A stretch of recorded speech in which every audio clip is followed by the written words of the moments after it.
terhitung jumlah binaan itu sebenarnya kita ada ribuan di Kota Parepare karena kan sudah jalan sejak 2017.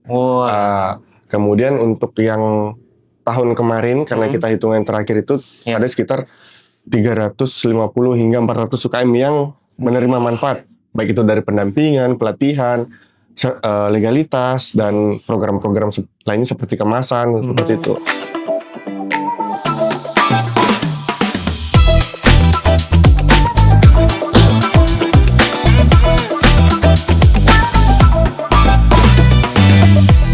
Assalamualaikum warahmatullahi wabarakatuh. Kembali lagi di Join Talk yang membahas banyak sekali insight-insight terkait dengan bisnis dan hal yang lainnya. Bersama saya Magung. Kali ini saya ditemani oleh fasilitator Rumah BUMN Parepare, Kakak Hendra Wijaya. Ya. Boleh mungkin dikenalkan Kak kepada para sobis nih.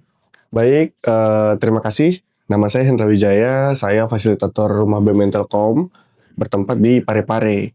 Oke, bertempat di Parepare. Boleh mungkin Kak sedikit memberikan edukasi terkait apa sih itu Rumah BUMN? Jadi Rumah BUMN ini adalah program yang digagas oleh Kementerian BUMN tahun 2017, tepatnya mengenai programnya itu melakukan pembinaan, pendampingan, serta membantu UKM dalam upskill. Jadi dia naik level, dia bagaimana sih kita caranya meningkatkan level dari kualitas UKM itu. Nah itu Rumah BUMN kita lakukan itu seperti itu kurang lebih. Jadi kayak memberikan pelatihan, memberikan edukasi seputar itu. Boleh mungkin tahu total yang berhasil diedukasi sampai saat ini di Rumah BUMN Parepare itu berapa banyak? Kalau terhitung jumlah binaan itu sebenarnya kita ada ribuan. Di Kota Parepare karena kan sudah jalan sejak 2017. Kemudian untuk yang tahun kemarin karena kita hitungan terakhir itu ada sekitar 350 hingga 400 UKM yang menerima manfaat, baik itu dari pendampingan, pelatihan, legalitas, dan program-program lainnya seperti kemasan, seperti itu. Cuman yang memang betul-betul aktif dalam kegiatan seperti pameran dan pelatihan pada tahun kemarin itu sekitar 100 hingga 150 UKM. Tuh. Sangat banyak sekali ya. Tapi memang kebutuhan para UMKM ini terhadap pelatihan itu memang sangat tinggi ya di Parepare sendiri. Khususnya di Parepare sangat tinggi. Karena kenapa? Mungkin berbeda dengan di Makassar ya, mungkin beberapa instansi dan beberapa komunitas itu banyak melakukan kegiatan-kegiatan pelatihan. Nah, sedangkan kita ini dari jarak Parepare ke Makassar itu agak jauh dan memang proses pembinaannya juga mungkin agak berbeda dari setiap kota kan pasti punya karakteristik yang berbeda dalam pembinaan dan pengembangan UKM sendiri. Contoh di Parepare kan kebanyakan UKM, kalau misalnya kita UKM kelompok itu kebanyakan UKM dari pesisir atau yang memproduksi olahan-olahan abon. Nah mungkin dari situ kita juga bekerja sama dengan lembaga-lembaga, instansi, dinas maupun komunitas itu mengakibatkan kolaborasi yang sangat bagus dalam proses pembinaan. Nah kurang lebih seperti itu sih Kak. Kalau pembinaan di Parepare ini sangat-sangat dibutuhkan pastinya karena antusiasmenya juga UKM ini sangat bagus untuk berkembang. Tapi kalau boleh tahu rata-rata UMKM di Parepare itu bergerak di bidang apa ya? Kalau dominan itu pastinya kuliner, baik itu makan minum ataupun buah tangan seperti oleh-oleh. Contoh tadi abon, aneka roti, dan kemudian banyak juga yang memproduksi cemilan-cemilan seperti keripik dan lainnya seperti itu. Menarik. Nah, kalau boleh tahu nih, kegiatannya tuh kayak pelatihan itu apa-apa saja sih misalnya pelatihannya? Dan biasanya dilakukan berapa lama atau berapa kali dalam seminggu mungkin? Oke. Jadi untuk pelatihannya sendiri kita terbagi dua, ada hard skill dan soft skill. Nah, untuk hard skill ini technical skill ini hard skill ini tergolong di technical skill. Jadi bagaimana UKM ini berinovasi membuat produk baru. Itu biasanya kita adakan per triwulan 1 kali. Tuh. Tapi untuk pelatihan soft skill atau edukasi, sosialisasi itu kita adakan hampir tiap minggu di Telkom. Jadi mulai dari pelatihan mengenai apa sih itu wirausaha, Ya. perencanaan keuangan, terus kemudian legalitas, kemudian pengembangan kayak digital marketing, itu sering kali kita adakan di Telkom kurang lebih 3 hingga 4 kali dalam sebulan.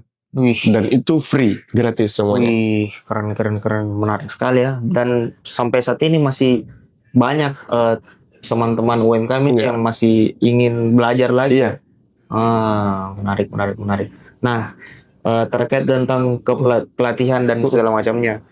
Mumpung saat ini kita berada di bulan Ramadan, Iya. bulan suci Ramadan ini, saya tertarik dengan tentang izin usaha seperti itu. Apakah yang izin usaha legalitas UMKM kayak gitu? Itu sistemnya seperti apa sih sebenarnya itu, dan seberapa penting itu legalitas usaha bagi UMKM? Oke. Terima kasih atas pertanyaannya. Bagi saya atau bagi kami, Ya. Legalitas merupakan fundamental UKM. Landasannya UKM. Dia mau bergerak atau bertumbuh pasti membutuhkan fondasi awal. Nah, ini fondasinya. Legalitas. Contoh yang paling nyata adalah NIB, nomor induk berusaha. Ya. Jadi, nomor induk berusaha ini manfaatnya banyak sekali. Mulai dari kita akses pembiayaan, akses program pemerintah, akses program perusahaan, kemudian program bantuan yang ada di pemerintah dan segala macam. Kemudian memang untuk memproses legalitas lain membutuhkan NIB, nomor induk berusaha, yang dulunya mungkin UKM mengenalnya surat izin usaha yang dikeluarkan oleh kelurahan maupun kecamatan, namun semua sekarang sudah ditiadakan, berubah menjadi sistem online semua, namanya OSS. Tuh, nanti menerbitkan NIB dari situ. Nah, kami bantu fasilitasi siapapun itu, UKM itu, untuk dibantu fasilitasi NIB dan sertifikasi lainnya. Itu free, gratis. Wih, sangat menarik sekali, dan memang itu menjadi hal yang kewajiban sebenarnya, karena itu dari hal dasar ya. Iya, dasarnya.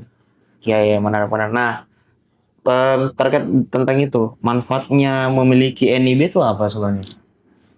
Untuk manfaatnya tadi yang saya jelaskan bahwa ini berkaitan juga tentang Ramadan nantinya. Semoga UKM, apalagi Oktober ini ada informasi yang sangat-sangat penting.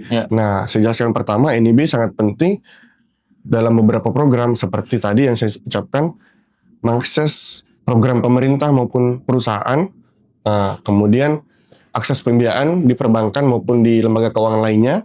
Kemudian yang ketiga adalah tentunya membangun trust atau kepercayaan konsumen terhadap usaha kita. Yang keempat adalah menjamin kekuatan hukum terhadap UKM kita. Jadi kita berdiri secara legal. Nah, kemudian apa sih kaitannya tentang Ramadan? Ramadan yang kita sempat bahas tadi, bahwa di tahun ini di pemerintah maupun kami dari Telkom itu ada program sertifikasi halal gratis. Nah, untuk menjangkau sertifikasi program ini, sertifikasi halal gratis, butuh NIB. Jadi memang kembali lagi, landasannya adalah legalitas, atau yang paling penting adalah punya NIB dulu. Kalaupun tidak punya, kami bantu untuk menjangkau legalitas yang lain tadi, seperti halal, kemudian PRT, kemudian perizinan yang sifatnya seperti HKI atau hak merek dagang, seperti itu. Oke. Nah, tadi Kak Hendra telah menjawab tentang manfaat memiliki NIB ya, bahwa memang sangat-sangat penting dan sangat mempengaruhi ketika Ramadan dan ada program sertifikasi halal, ya kan? Iya. Nah, ini Kak, ya selanjutnya nih, risiko usaha tanpa izin itu memang seperti apa sih kalau bagi pelaku UKM?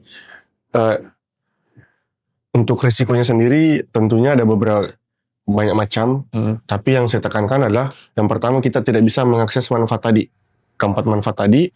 Kemudian yang kedua, tentunya ada biasanya sih kalau ini kebetulan berkaitan tentang halal, di Oktober nanti wajib halal Oktober 2026. Artinya apa?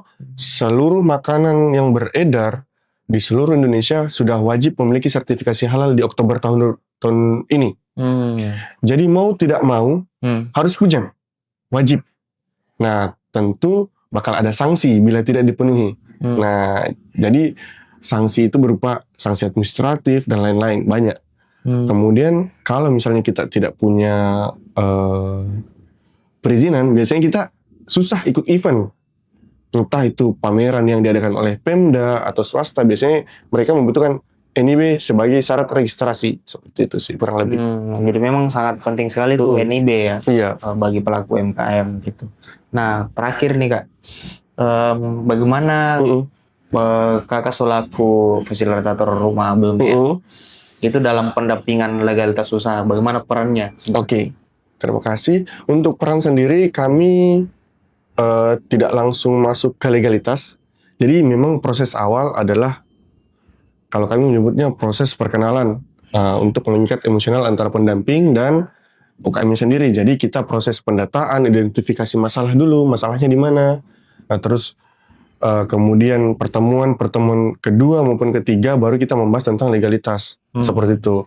Bu, kira-kira ini usahanya sudah punya ini belum sih? Nah, kalau belum, kita bantu terbitkan, kita bantu jelaskan apa syarat dan manfaatnya.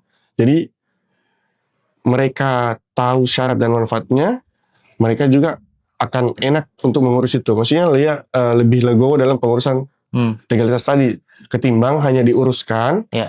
Misalnya kirim data, diuruskan, tiba-tiba mereka tidak tahu apa sih manfaatnya, apa sih gunanya. Jadi mereka merasa tahu, setelah mereka sudah merasa tahu, baru kita uruskan. Kita bantu untuk menerbitkan legalitas tadi. Contoh, ini Bu, ini fungsinya untuk ini. Nah, kemudian saya uruskan, mohon disimpan baik-baik, tapi filenya tetap kami kasih untuk sebagai pegangan kalau misalnya hilang atau segala macam. Kemudian, Bu, ini PRT atau izin produksi rumah tangga. Ini fungsinya ini. Kemudian kalau sudah paham, sudah jelas, maka kami bantu uruskan. Tapi kalau misalnya mereka masih, buat apa sih? Pasti kan ada pertanyaan seperti itu. Buat apa sih? Kemudian lanjut lagi di halal. Contoh, buat apa sih kita mengurus halal? Kan produkku sudah halal. Saya tidak menggunakan A, B, C, D. Tapi kan apa buktinya? Nah, sebagai bukti itu tadi legalitas tadi, mulai dari NIB, PRT, halal. Kalau memang perlu kita uruskan HKI-nya, hak merek dagang, seperti itu, biar lebih naik kelas lagi sih, seperti itu. Jadi pendampingan kami mulai dari identifikasi masalah, terus pendekatan emosional secara UKM, misalnya kita kunjungan bertamu atau mereka ke sini, atau kita visit ke outlet-outletnya untuk berbincang-bincang. Nanti kalau sudah dapat identifikasi masalahnya, baru kita bantu untuk proses pendampingan, seperti itu. Oke, sip. Sangat menarik sekali dan sangat penting sekali ya hal seperti ini. Nah, mungkin boleh satu kali Kak melihat ke kamera sini, ajakan untuk para pelaku UMKM di Parepare dan sekitarnya bahwa pentingnya itu legal. Oke, UKM Parepare seluruhnya tanpa terkecuali, ayo urus legalitas tak. Karena dengan legalitas tak berarti usaha tak diakui. Karena adanya legalitas, maka kita bisa dapat mengakses program-program baik itu pemerintah, perusahaan maupun swasta. Terima kasih. Oke. Terima kasih sekali Kakak Hendra. Tapi buat para sobis, kita tidak hanya berhenti di Kakak Hendra saja, kita akan ngobrol dengan kakak selanjutnya, fasilitator BUMN yang lain. Sampai jumpa di episode selanjutnya di podcast Juan Talk. Assalamualaikum warahmatullahi wabarakatuh. Bye bye.